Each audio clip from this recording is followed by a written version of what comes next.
একদম টাটকা খেজুর গুড়। হ্যাঁ, ঠিকই শুনেছ। এটা কিন্তু গুড় বানানো হচ্ছে। আর বাবা এখন যেটা করছে এটাকে বলা হয় বীজ দেওয়া। তো চলো তোমাদেরকে দেখাই। তো হ্যালো এভরিওয়ান, দেখো আমি চলে এসেছিলাম বাপের বাড়ি। তো এসেই পরের দিন সকালে এই যে আমি বাবার সঙ্গে চলে এসেছি মাঠে।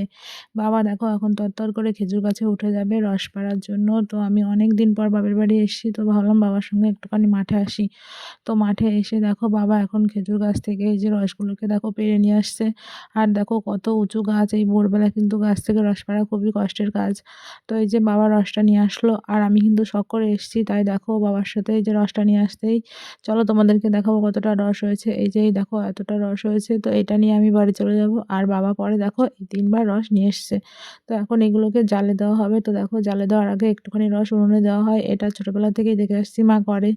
আর এই দেখো এদিকে আমাদের কাজ চলছে, এটা হচ্ছে আমাদের রস খাবো, সেই জন্য এই রসটা গামছাতে আলাদা করে সেঁকে নেওয়া হলো সুন্দর করে। আর এখন দেখো রসটাকে জাল দেওয়া হবে। তো জাল দিতে অনেক টাইম লাগে, এটা তোমাদের সাথে আমি শেয়ার করছি না। এখন এটাকে জাল দিয়ে দিয়ে একদম ঘন করে নিয়ে যে একদম পাতলা গুড়টা হয়, এই দেখো এখন গুড়টা হয়ে গেছে। এখন বাবা এটাকে বীজ দিচ্ছে, এটাকে বীজ দিয়ে এখন দেখো ওই যে লাল টুকটুকে গুড়টাকে বীজ দিয়ে সাদা করে নেবে। তো তোমাদের কেমন লাগলো জানিও।